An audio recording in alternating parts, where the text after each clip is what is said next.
This is an SM Media production.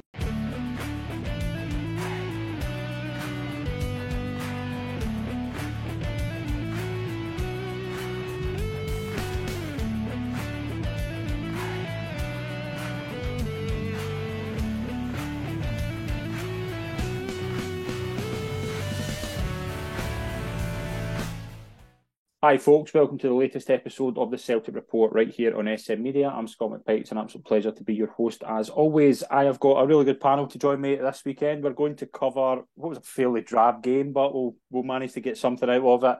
It's a pleasure to be joined once again. Always welcome having him on the show. It's a pleasure to welcome from Celtic by Numbers. You'll have read him on the Celtic View. It's a pleasure to welcome Alan Morrison. Yeah, hi, Scott. Thank you for having me. Always a pleasure. And you've seen him on the podcast before. It's a pleasure to welcome Liam McDade. Liam, how are you? Not bad myself, thanks. Good. Glad to hear it. Good to get you both on. Alan, let's start with talking. We'll talk about a kind of overall feeling after that performance today. It was a win, but I think there's more questions than answers after that today. Yeah, not a surprise really, in terms of the way that the season has gone. The risks we've seen already in a number of games this season, where teams are willing to kind of bunker in, that Celtic are lacking the extent of attacking quality that they had last season to sort of break those teams down, and therefore, if they don't get that early goal or that little bit of luck or what have you, then it can become a real slog. So nothing surprising for me in today's performance. These are all things which have been apparent throughout the season, as I say. But it was interesting. It was interesting. There was a reaction in the second half for sure, and that was good to see. And um, I suspect some of the senior players are as frustrated as Brendan Rodgers is, the lack of quality that's been brought in, especially to replace the talent that was lost. Never mind, and that's just to stand still, right? Yeah. And I don't think we've even stood still, in all honesty with you. And that is, to me, that's inexcusable. Yeah, we'll get into kind of talking about recruitment things like because I think I kind of had a couple of questions after today that I want to kind of run by yourself, Alan. Liam, I find that interesting what Brendan Rodgers said after the game. He was probably as animated as I've seen him since he's been back at Celtic. To be honest, he was very vocal about what he feels as a bit of kind of laziness and standing still in terms of some of the players, but he also was talking about it's the most angry he's been since he's been back. I found that very interesting because, as Alan says, the signs have been there for a while, but I think today, I think even the manager kind of looked at it and thought, this is actually quite a bad situation here. Aye, and you saw that in especially the first half, even the past few games, that it's coming to this, and he's finally came out and said that he's it's been angry in his whole career. That's obviously through Liverpool and that as well. And it just shows you that first half just lethargic. There's many words to describe it, but I think it not only shown his frustrations, but he's finally shown what the fans feel as well. Alan, we'll kind of touch on the team before the kind of game started. It was kind of an unsurprising team. I think we all expected that would be as close to 11. I don't think we were surprised by any of those changes, were we? Um, it's a little bit baffling to me that he persists with Yang on the Right. wing. I'll be honest with you. That's the thing that surprised me. I mean, in all honesty, against Lazio, and I know it's a tough game, but he just looked lost. I mean, he to me, he looks like you've got. Honestly, he looks like he plays like a kid, like a small child. Like if you had somebody who was perhaps 8, 9, 10 years old learning the game, he pretty much even if he pretty much plays like that. There are the odd moments of good things that he does, and actually he's not too bad at tracking back, and he can be quite combative, winning the ball back in the defensive third on occasion, which is only fair to say. But in terms of decision making and in terms of final third, it's is so far off the standard needed at Celtic. It's untrue, so far off. Yeah. And so that was a surprise. I mean, the other changes didn't surprise me. Palmer coming back. I mean, listen, if Palmer had been at Celtic last season, he'd have been the fifth choice winger, That's right? That's that's exactly that's the right. truth of it. Yeah. Turnbull, I think Turnbull deserved a start as well. But again, Turnbull was fifth choice central midfielder, fifth choice number 8 last season. I could go on, but you get the point. Yeah, no, I do, and it's kind of something as well. Like Liam, one of the kind of eye-catching things to me was that Marco Tilio was on the bench last weekend and had made an appearance, and then he's nowhere to be seen now. I haven't heard anything to say he's injured, but I would think the one position where a bit of fresh blood is needed is that kind of wing area. So where is he? That's a question. I looked at the team this morning and I was like, after the last weekend when he came on, okay, he made a small impact, but that's where you need something fresh. Yang's just been, I just don't think, I'm not really saying that he'll not improve, but it's just Tilo, I think, will, as you say, fresh blood. And today to see Yang on the team and to have no Tilo on the bench is disappointing. Whether that's Rodgers not rating him or I don't know if there's something in there where he's injury or something, but I don't know what's going on, to be honest. It's baffling.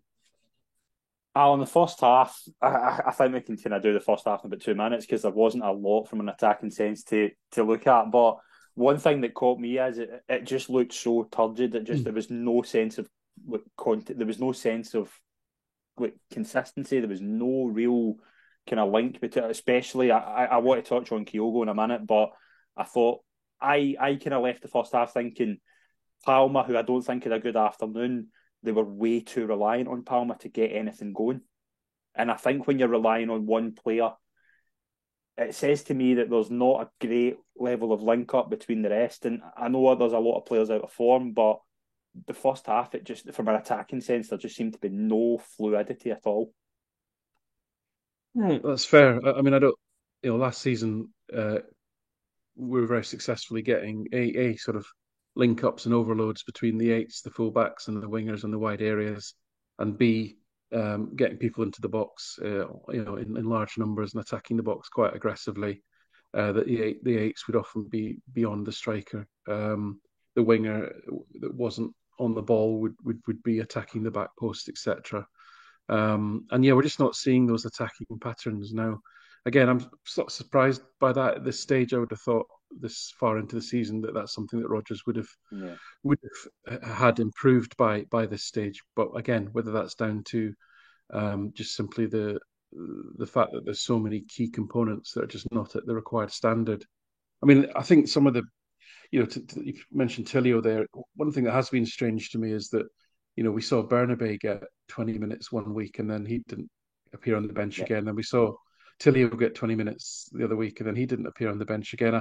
I don't know whether Rodgers is rewarding people that have done well in training that week, knowing that can you step up, but can you actually do enough week on week to keep your place? I don't know. I'm just speculating, but it is odd that we've, the centre backs that we've not really seen. I don't know what's happened to Nawrocki. I mean, he actually looked pretty good in the 3 games that he played before he got injured, and so that's another one. This is very, very odd.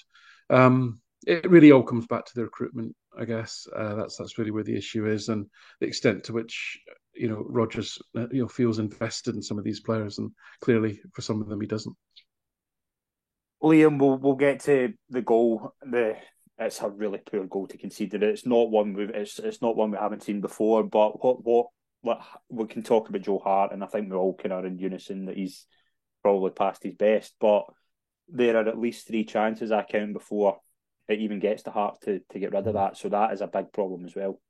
It is, and it's not just this game. It's been happening throughout, maybe not just this season, not as badly, but I think as a league now that the teams are looking at this and they're just going to do it. It's a good tactic to use on the goalkeeper, especially Joe Hart, who's obviously, as you say, is probably past his best, and he's not comfortable going out and catching it or punching it. And you saw that the corner came in, as you say, there's a couple of chances to get it away. Really, he tries to get it away and it just hits off him, but it should have been cleared before that happened. And the even suggestion of a foul is just, I don't think you should be pulling for foul. You should be just trying to get out there, but end of the day, we should be looking at that in training. And if not, it's worrying that we're not looking at that because Joe Hart, you even look at that. I mean, if you're trying to change a goalkeeper, Siegrist's not been seen. It's been on the bench. Well, no, I don't think you would change it at this point, but he's just not been seen since. So what I probably would say under Ange at some point. Well, that's his choice, Brett Rogers or not. But I'd like to see a change, but I don't think that's happening anytime soon. Alan, the thing with Joe Hart is that you know as well, trying to get a good goalkeeper in January, it's probably the worst time to get one. But I think that goal I've seen it too many times for Celtic, and I think it's a massive, massive worry. Yeah, I mean, we were being quite vociferous. The learning on age decline was Scott Brown, and on the huddle breakdown, we got quite a lot of abuse for a good couple of seasons, pointing out that Brown was regressing, and he might have been at a point where he could still do a job, and he did in a number of games, but not to be relied upon, and not every minute of every game. And certainly as it got into the 2021 season, it was a bridge too far. And again, our review on that pod was that again this was probably a season too far for Hart, and therefore when he lets a free kick in from 40 yards in the Champions League game, in a game that we're right in that game. Yeah. There's nothing in it. We're holding Feyenoord at arm's length very comfortably at 0-0 at half time, and that just blows the game open. If people at Celtic don't see those risks, I can't help them. And so it is, we are in similarity to what the Rangers were in last season with Alan McGregor, where you're just carrying a goalkeeper far too long into his career. And you can see Hart's not. The problem is these are fine margins, right? Yeah. Your Hart hasn't been catastrophic, right? No. I think McGregor was at times last year, but he 40, 41 maybe? I don't know. It was, yeah. Hart's not quite. He's a bit of a different build. He's a bit bigger, a bit more muscular than a bigger frame than McGregor, who was quite agile. So it's a little bit different. And as I say, he's not been catastrophic. I would characterize Joe Hart as being, he'll save the ones that you'd expect him to save, and he won't reach the ones that will change a game. And that's not good enough for a club like Celtic at Champions League level. You need a game-changing goalkeeper. It's the only way you're going to nick points. You're going to turn a 2-1 defeat into a draw, or a 0-0 into a 1-0 win is when you've got a goalkeeper like that. So when we were saying that Joe Hart needs to be replaced, it was in that context of he's just not going to be. He's gone past the stage where he can change a game at the highest level. And then actually, we're at the tipping point of he actually might concede enough goals in the Scottish League that if it gets tight, we could lose the title. That is that serious. And today was a case in point. If Celtic had lost that game today, there's a big momentum change going into the rest of the sort of Christmas game. So yeah, it's whether that's addressed in January. I know it was something that was on Rodgers' list in the summer. It wasn't addressed for whatever reason. The club's mantra, I think, was along the lines of, "Oh, we tried, but a lot of players didn't want to come to Scotland, etc." Well, okay, I struggle with that given some of the players that we've managed to get in the past. Yeah, no, I think that's fair. And obviously there was a change made at half time. Liam, I want to touch on Yang. I think the problem with Yang is that there is glimpses. He is raw he's as raw as it gets, but he is not, as Alan says, he's not there yet. He's not at the level where he can be a contributor for Celtic. Like the big example, Celtic were bringing on the likes of Abadan and Haksabanovic last season off the bench. They're now starting the likes of Yang and bringing on Mikey Johnson. That's not good enough. And I think, but the problem with Yang is that he just looked, and I think of him like the Aberdeen game. I thought he was very good. I've seen glimpses, but Tuesday night and today, I just thought he was way off it. Yeah, and whether or not he can, he's got glimpses, but it doesn't seem that he can carry on a full game. To be subbed off at half time just shows all of it. And the way we brought Mikey Johnson on, which I never thought I'd be saying in 2023 after the chances had, but it brought a spark that I never thought. And I'm not going to go on the boat on Mikey Johnson's redemption, because I want to see him, if he does play likes of Wednesday night, consistent performances, not just a one performance thing, because it could just be going, oh, everybody's going to that, Mikey Johnson's back, and then he just turns to the way he is. But I've never thought I'd be saying that Mikey Johnston starting for Celtic, but I think that just all comes down to, again, as we're talking about the summer recruitment. And a player I want to touch on is Kyogo now. I think Kyogo's a tough one to address because we know he's Celtic's talisman. He's the best player in Scotland, I think, comfortably. But there has been a dip in recent weeks. Now, I don't put that down to him because I still think he's trying the same stuff. I just think there's not only a lack of service, but I think he has a lack of confidence of what's around him. And I think it's playing on his game. Yeah, I mean, absolutely. That's fair. I don't feel particularly critical towards him because he simply isn't getting the service that he needs. I mean, he's not. He's not. It's not like he was. People fixate on how few touches of the ball he has when he's not scoring, but he has more or less the same number of touches of the ball when he is scoring. So that's not the issue. Is he getting into the right positions? Is he still making the runs? Yes, he is. Is he getting the good service? I mean, both Yang and Palmer tend to be of the nature where if they get half a yard, they'll literally just bang the ball in the box. For me, that's not good enough. That's okay, at a certain level of football, but that cross has to be a pass, if you know what I mean. As in, it has to be towards a target with intent to try and pick a recognised person out. Sometimes you just get a yard and you smash it in and hope for the best. I get that, but not every time, right? It has to be a pass. There has to be far greater quality than that when you're playing for Celtic, and especially when you're trying to feed a 5'7" slight striker. You need to give him the type of ball that is going to allow him to make that dart, to use this speed over 2 or 3 yards to get that edge. You can't just be thrashing it into the box like has been happening, and that's obviously where Jota was excellent. He was he there was a lot of stuff that didn't come off, but there was an awful lot that did. He was a high volume winger in terms of there was a lot of crosses, a lot of shots. A lot of it didn't come off, but a lot of it did, sort of thing. So there was that quality there. So not only have we well documented the wing positions are a nightmare at the moment for Celtic, you've also got who's supporting Matt O'Reilly because nearly every chance that Kyogo's had this season is decent chances has come from Matt O'Reilly, a pass from O'Reilly. In fact, up till today, and I don't know if it changed much. Kyogo has received 2 passes each, 2 from Yang, 2 from Palmer to create chances all season. So what do you expect him to do with that? I mean, that's just ridiculous.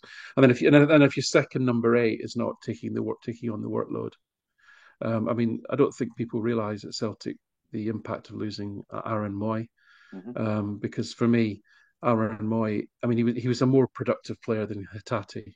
He was a more consistently creative player than Hatate. So to lose him, I think it's been a real blow. I would have wanted to see an upgrade in that position. We haven't seen it. We're back to, as I say, Turnbull, 5th, 6th choice last season.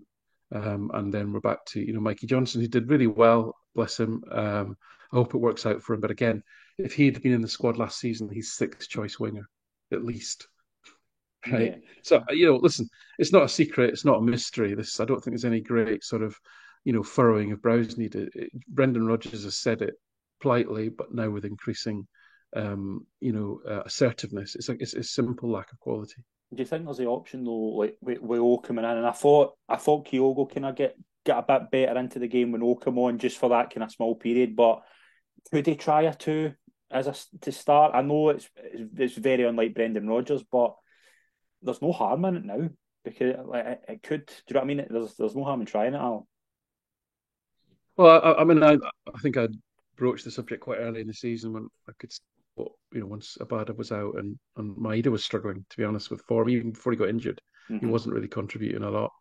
That I could, looking at how do you get the best 11 on the pitch, to me, I would have gone with a 4-4-2 diamond. And then, you say to Turnbull, you just play in your best position, be high. Owen, Kyogo can both give you width, they're both decent at pulling wide. O'Reilly can do that too.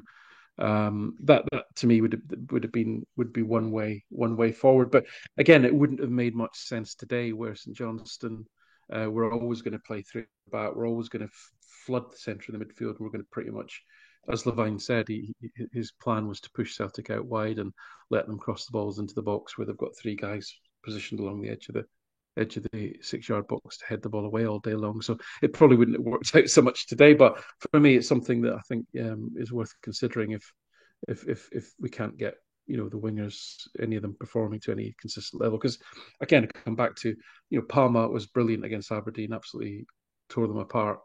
Yang was pretty good as well, but then they were absolutely dire against Motherwell and against Hibs, and it's not good enough. When you play for Celtic, you've got to be 7 out of 10 every single game, 9 out of 10 occasionally, right? You can't go from 9 out of 10 to 4 out of 10. That's just not good. It's just not acceptable. You can't.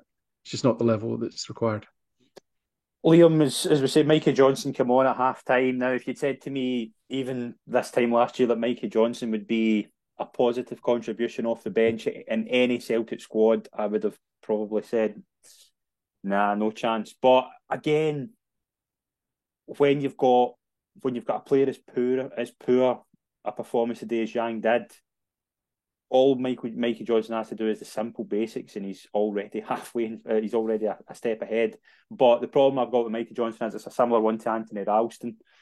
He is serviceable, but he's not the quality Celtic need for that next level. Even in a game like that, as we say, there is a glaring miss in terms of a depth that Celtic had so much last season and even the season before. That Mikey Johnson and James Forrest, with all will in the world, should not be massive options in 2023. It just shouldn't be happening. It shouldn't. And there's players on that park, and Rodgers came out today. There's nobody behind them to, say push it back, to say I'm going to try and take your place. There's nobody there. They're just relying on playing every game. And you can say that about you can say that about anybody in the team. And obviously Mikey Johnson, he just had to come on, to be fair to him.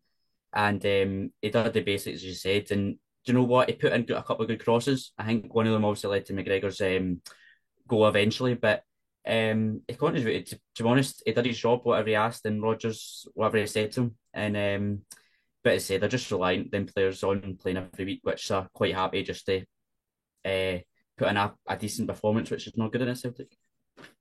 Alan St Johnstone were resolute, but in the 67th minute, Celtic get back on terms. It's a really powerful strike from Callum McGregor. A good bit of play, as we say, for Mikey Johnson. Finds into the box, comes out to McGregor and he thumps it home. And that's what you want from your captain. That's his first goal of the season.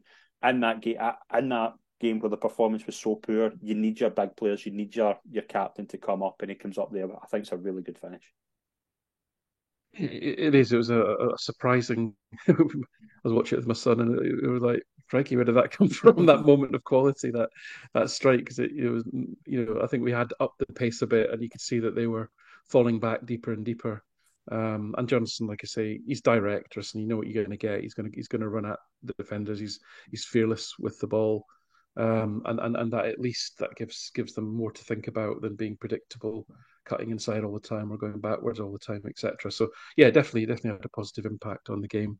And yeah, a couple of moments of stunning quality, which Celtic do have still, to be able to turn that game around. So, but yeah, listen, it doesn't change really fundamentals of the performance. That's the thing. And I don't. It's incredible. It always amazes me how sort of sensitive and how quickly these things can kind of go from being highly efficient, highly effective machine last season to being such a such poor performances. It's such a delicate balance trying to get a top end football team functioning. To be fair, yeah, no, it certainly is. And then obviously Celtic they get back, they get in front. Matt O'Reilly, another really good strike again. He's just been so important this season, Liam. Aye, and I think he's probably one of the, if not probably the best player for Celtic this season. He's been the most consistent, in my opinion, anyway. I thought you kind of saw that from the start of the season again against Ross County. You knew something was going to. I think he's enjoyed that position that Rodgers played him in, and he's thriving in it. And the first half you might have saw O'Reilly take a fuller touch in order to try and find a pass, but the second half he showed his quality of just taking one touch and shooting, and it's a brilliant finish, a brilliant bit of play. I think it came from Celtic's half all the way up to. It kind of reminded me of that Dembele goal back in 2016 against St Johnstone. up at Perth. But aye, what a brilliant player today. Alan, we obviously have to say about the starters, but I think Rodgers, he does deserve credit for the subs. Obviously brought on Johnson, but all coming on for Turnbull just I thought completely improved the front line. Forrest coming in for Palmer, who I think was trying too hard. Anyway, just nothing was coming off. Iwata for Kyogo to see the game out. Then he obviously plays a part in the third goal. But as bad as the options are on the bench, Rodgers uses them well today. I thought. Yeah, absolutely. Yeah, absolutely. I think the Johnson one was key, but I mean, God, I mean, how would you not make that change? I mean, it's just unfeasible that Yeah. you wouldn't have made that change really. And listen, I do hope that for Mikey Johnson there is something to build on there in terms of his Celtic career.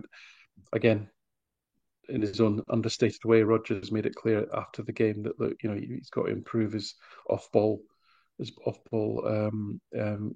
decision making, and obviously his on ball decision making has always been the issue. Really, I mean, he's probably what I'd call the best. He's probably the best five-a-side player you've ever. He'd be your best if you work with him. He'd be the best five-a-side player you ever had in your team, sort of thing. But the final third decision making is where he gets into great positions, gets into the box a lot, pushes defenders back, forces them onto the back foot, can go either way. But just that final decision and when to release the ball is the thing that he's always been lacking really. And if he can address that, but I mean at the moment, as I say, at the moment, even just being direct, being aggressive in the final third puts him right at the top of the list. Never mind all the other stuff. I mean, listen, it made sense not to play him against Lazio because of all the defensive frailties that he's got. I mean, Forrest. I don't want to. Again, it's obvious where Forrest is as a professional in his career now, and on Tuesday night, he played one forward. He completed one forward pass in the time he was on the pitch. I mean, that's just you can't do anything with that really. But what he does give you is he holds his shape, he works back, he doesn't waste the ball when he's got it, etc. So Rodgers probably took a pragmatic approach that he just wanted to stay in the game against Lazio rather than have someone like Johnson where you could actually almost lose the game in the first half with someone like him on the pitch potentially. So, but yeah, he used the subs well. Again, I don't understand how he's using Iwata. He's not in the squad, then he is, then he gets 10 minutes, and then he gets half an hour, and he's asked to close the game out. It looks like he's been given some responsibility. I don't know, because he looks a pretty competent player and someone that I'd be happy to have around the squad. He covers a number of positions. He looks a pretty good footballer, offers a good amount of solidity and sort of good common sense kind of player really. So again, that's one I'm not necessarily understanding either. Liam, it's obviously the third goal kills the game off, but I think we have to give a lot of credit to Joe Hart. I think it's a brilliant save to keep that because Arthur Johnson should never be letting that guy cut in like that. Yeah. And I thought the St Johnstone goalkeeper had a really good game, but I think we've got to give Hart the credit he deserves for that because that is a big moment in the game. That is, and well, in fact, about a minute later, less than that, we got the part and score the third goal, which kills it off. But you've got a massive credit, obviously, after slaughtering from the first goal, obviously the first goal. But he turns up when that big save he to Dempsey's failure in the first half with that good save. I mean, it keep us in the a goal up because it was a crucial moment. Because if it's 2-2, I just don't see us going for the goal to get a winner. We drop points. Obviously, with Rangers win today, we didn't want to do that. But it is a key moment in the game. As you say, we break away and then we James Forrest a lovely finish to finish the game off. And Alan, the game's tied up. It's a 3-1 win. It's been hard work, but I want to link today in Europe together in some way because I think the same issue is apparent. There has been a lot of money spent over the summer, but instead we spoke about it last time you were on about going to that next level. I think you were on just after the draw had been made for the Champions League, and we spoke about this isn't it's not a terribly bad group. It's tough, but it's a group where Celtic can do reasonably well in, and it's the same story. It's one game to go, and Celtic are out in a kind of damp squib, and it speaks to this problem. Recruitment. You said Jota obviously is away. Moy's been a big miss. Starfelt, I think, is another one. Now we can make arguments as Nawrocki, natural kind of replacement for Starfelt, that's still up in the air. But in terms of that next level in Europe, Celtic just aren't using their resources as well as they can. I mean, it's self-evident. I mean, the resources are there. The accounts tell you that. We've got enough resources to hold a ridiculous large squad of players. At least 10 more players than what we should have in the first team squad. So it's really about bad use of resources is what it really comes down to. I was pretty relaxed about the Champions League simply because it was a struggle last year with a very coherent side, and to me we were well short even on the team that played last year. In what was a uniformly tricky group, obviously didn't have Real Madrid in it, but Atletico Madrid are not far off, to be fair. And actually, despite the results, I actually took quite a lot of positives out of the performances, because I know it's ifs, buts, and maybes, but again, for 45 minutes against Feyenoord until Hart lets that free kick in, we've pretty much kept them at arm's length. Nothing in the game looking like we could have held on comfortably for at least a point in that match. And actually the same in Rome. There was nothing really in the game. Yes, they had more chances. Rodgers took the approach that he was essentially going to defend with the ball. So rather than drop deep or bunker up, he was actually going to keep possession. But it was largely safe possession, I accept. But it's a good way to defend, is to just keep the ball.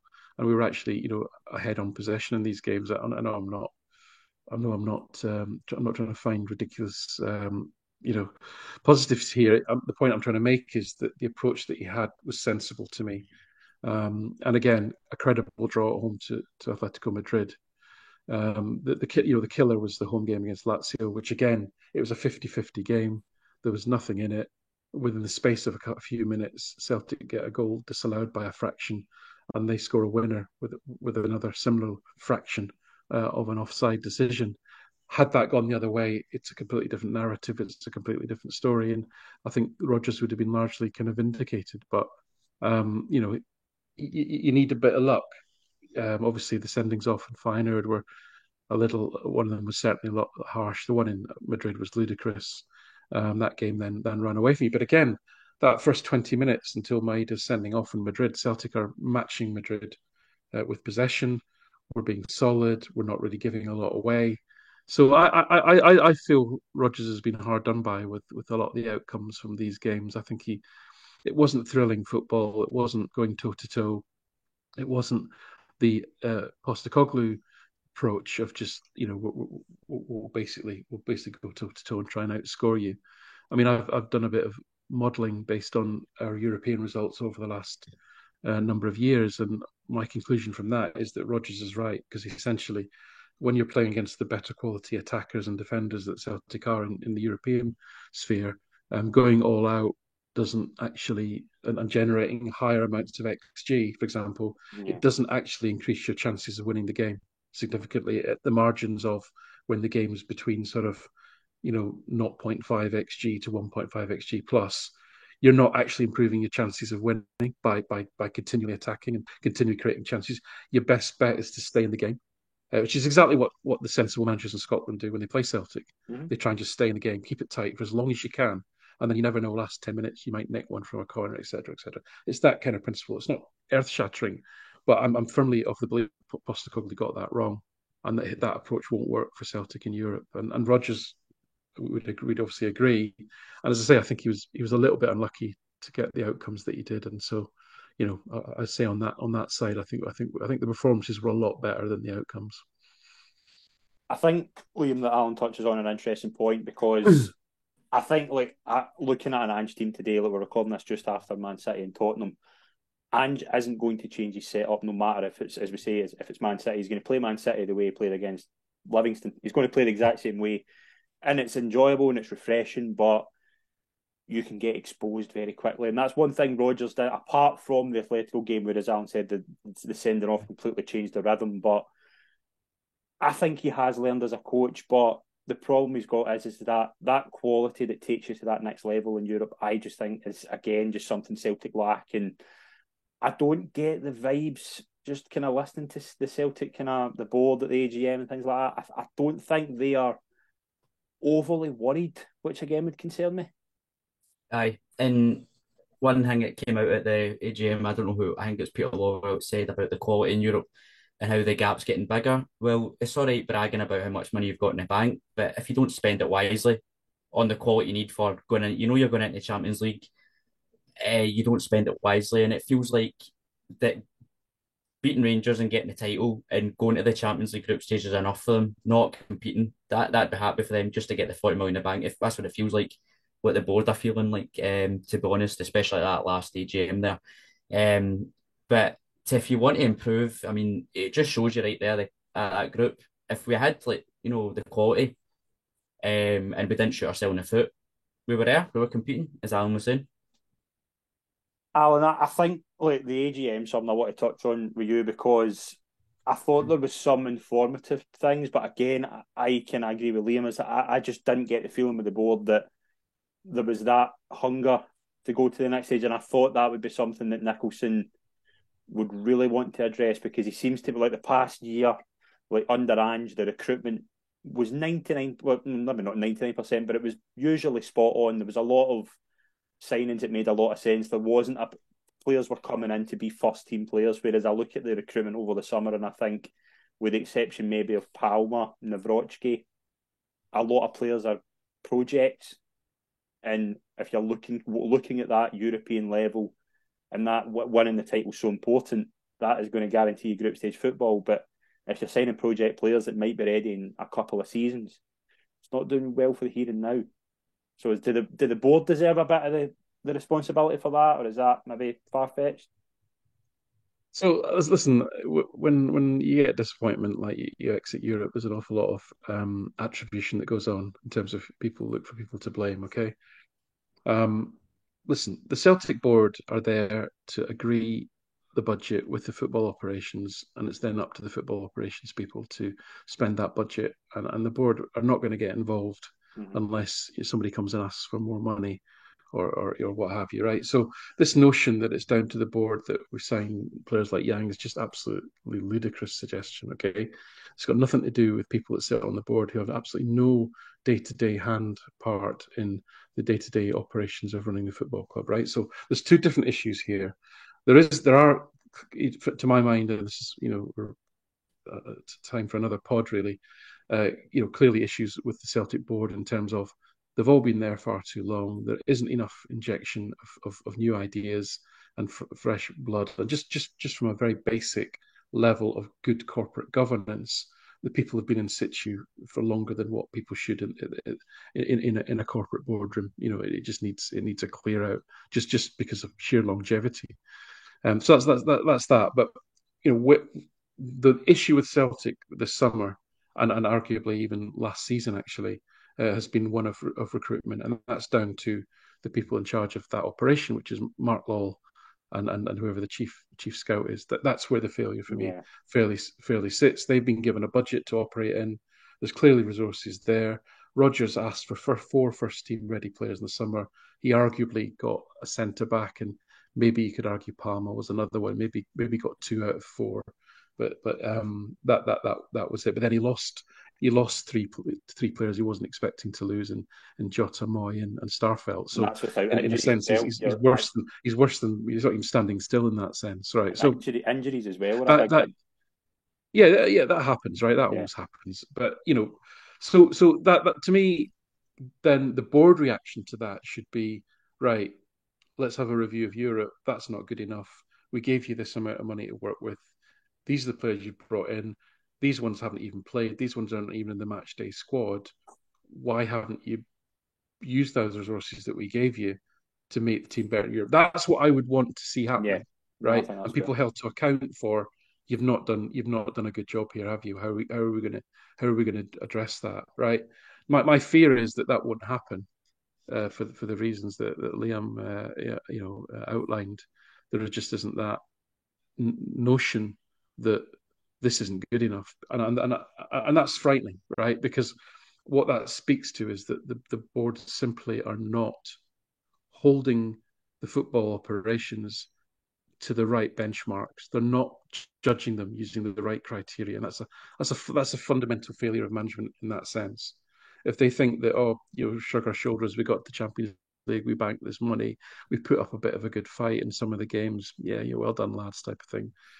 What they should be doing, you should be looking at clubs of similar size, clubs with similar revenues around Europe, clubs on lesser revenues who are eking every last penny and value out of that, looking at their player trading models, looking at where they're sourcing talent from, etc., and saying, guys, there's plenty of examples here of people that have got less resources than you. What are you doing?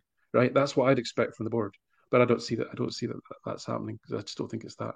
It's that unless Dermot Desmond thinks of it, it's not going to happen.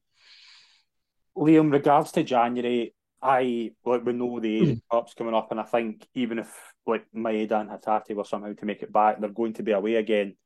The striking position, I think, is a massive priority in general, but come January, you're going to be left with the prospect of potentially nobody for that role. Yeah, and that's a worrying start, and to come away, and especially like a tough period like January, you've got to go on it, and hopefully Rodgers and the board do let him get the quality that we need in, and not, no offence to these players that come in, not the prospect, not like these development players, because we need quality right now. It's just to win the league, you need quality. And no offence to the development players, but we need quality, and that you can just see it, not just these games, but you can see it as well throughout the season in the Champions League. You need quality in them positions, and we also lost that in the summer. And what Rodgers got just probably wasn't what he expected. But we do need to get a striker in. I think more of a physical striker, a Billy Goal physical, like a Yakimakis kind of striker, where so we sort of similar to him, and probably a couple of positions. A goalkeeper, as you say, will be tough to get in January, but a striker's got to be number one. We do have a game on Wednesday night to discuss. Celtic will host Hibs at Celtic Park on Wednesday night. It's going to be another step on the road to this massive December that Celtic have got coming up. But Alan, in terms of the team today, how many changes do you think there will be? Do you think it will be a massive overhaul, or do you see it being fairly similar? I can think of one off the bat. No, I don't think that. I still think there will be, because I don't think there's the ability to do that, really. Listen, it's a home game. I'm actually, as funny as it might seem, I'm less worried about Wednesday than I was today, because today had all the hallmarks of a really horrible 0-0. You know what I mean, or a 1-1 at best sort of thing. It had that, and because the games where we've dropped points, I know we did draw away at Hibs. I mean, Easter Road is just our bogey ground, basically. It's just been rubbish at Easter Road for as long as I can remember. But and Montgomery's doing a good job there. They've had a tough game today. The thing I always find with the other Scottish teams is, can they raise it for two tough games in a week? Celtic are used to doing this week on week. They have to raise themselves two tough games a week, We saw that with Aberdeen. Aberdeen, they got a lot of criticism, I think, mainly from people that were disappointed that for other reasons that Aberdeen didn't play better. But the truth of it was that Aberdeen came off the back of a really, really tough European match on the Thursday. Celtic had played on the Tuesday, had 2 days extra rest. Aberdeen had travelled 4 hours all the way from Greece as well on top of that. And you could just see it. The players are just not used to that. Going to a tough game in Europe and Greece, then going to Celtic Park and putting on that level of performance. Alex Ferguson's team could have done that, but not that Aberdeen team. And similarly with Hibs, I think they've had a tough game today. I think Montgomery will play. He'll play 4-4-2. That's how he's played every game. I think he'll have a bit of a go at Celtic. And as I said to you before, that tends to end badly for teams if they try and do that. So don't want to sound complacent because we're not playing well, but as I say, I'm less worried about Wednesday than I was about today. Yeah, no, I think that's interesting. Like Hibs today, by all reports, I've seen a wee bit of the highlights, but apparently they got absolutely battered. I think Aberdeen recorded the highest XG they've recorded since stats were created or something like that. And Aberdeen are not a good team. No, they certainly aren't. So I think that kind of tells you everything. But Liam, I think one thing that Celtic will have to do is, it's not, as Alan said, it's not the time where Celtic can make kind of changes and rest players, but I think Mikey Johnson, and I still can't believe I'm saying this, has to start. That's it. I think if you do start Jan again on Wednesday, which I will not be surprised if he does, but he's got to make that change. If he comes out with these statements today saying he's frustrated in that and he wants to see a bit of spark, and you're saying, I can't believe you're saying Mikey Johnson, but if he wants to see a reaction of some sort, like a better performance, and especially in the first half, it will need to be Mikey Johnson. I don't see many other changes to happen. But I do think Hibs will have a go, and hopefully we can take advantage of that and get a couple of goals. Yeah, so I'll go around the panel and ask for a wee score prediction for Wednesday night. Alan, I'll put you in the spot. Give us a wee score prediction for Wednesday. I hate doing this. It's so unanalytical. But it's your show, so it's your rules. That's fine. 2-0 Celtic. 2-0 Celtic. I'll go with that. I think Hibs will have a goal, but I think Celtic will win comfortably. Liam, what you got? I've put 1-0. I can sense that. Well, I hope that we get more comfortable, but I can just sense it's going to be one of those games where we score like early, and it's just pressure. But we control the game, but I don't see it. I just see 1-0 in my eyes. Yeah, no, it's going to be another fascinating game to talk about. So we will be back. We'll do a wee post-match reaction on Wednesday night to talk about the game. But I want to thank my two guests for being on the show today. First of all, it was a pleasure. Alan Morrison, thank you. Yeah, thanks ever so much, Scott. Good to meet Liam, and always a pleasure to be invited. Thank you very much. Not a problem at all. And to Liam McDade, thank you very much indeed. Been a pleasure, mate. Yeah, thanks, Scott, as well. And pleasure to meet Alan too. Brilliant. Thank you very much for tuned in. Follow us on social media and subscribe to our YouTube and podcast channels. And if you're looking for some bonus Scottish football content, then tune in to our Patreon channel. Thanks very much, folks. We'll see you soon. Cheers.